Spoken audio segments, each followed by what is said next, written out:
L'ex-chapelle de l'hôpital fait l'objet de travaux de réhabilitation dans le cadre du programme national Action Cœur de Ville.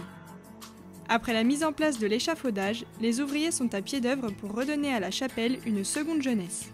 Déjà, ça commence par une implantation assez sérieuse, on va dire, de l'échafaudage. On voit, tout le monde voit. On habille la chapelle.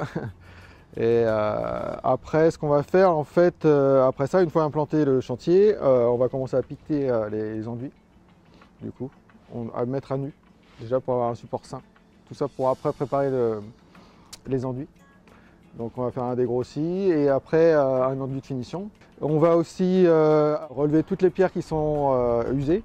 En fait, et là il y en a beaucoup. Les pathologies de la pierre, là il y en a beaucoup. Donc il y a à peu près, on va dire, si on rentre dans les petits chiffres, à peu près 40 mètres cubes à changer en pierre. Alors, ça, on ne se rend pas compte, mais c'est, je sais pas moi, c'est combien de pourcents? 80% de la chapelle, tout ce qui est en pierre de tuffeau peut-être. C'est énorme, hein. Donc il y a beaucoup de boulot. Il y a des pierres qui vont être réparées, il y a eu du sablage qui a été fait là, cette semaine. Tout ce qui est pierre un peu plus ferme. Chevronnières, toutes les petites chevronnières sur les parties annexes aussi. Sinon, après, il y aura la pose de tous les contreforts qui sont changés à neuf. Toutes les baies qui sont sur la petite chapelle, eux, ils vont être changés. Les jambages en général 100%. Et les arcs, il y en a qui vont être restaurés, un petit peu ravalés. Après, on doit aussi accompagner les maçons qui sont sur le chantier. Parce qu'eux, ils font la maçonnerie, l'eau maçonnerie, tout ce qui est dalle béton, seuil, accessibilité au public aussi. Et les vitraillistes aussi.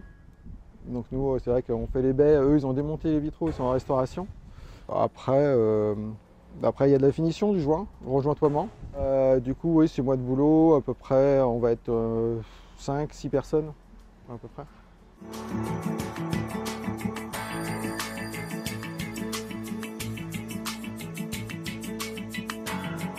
Les travaux devraient être terminés au courant du mois de juin.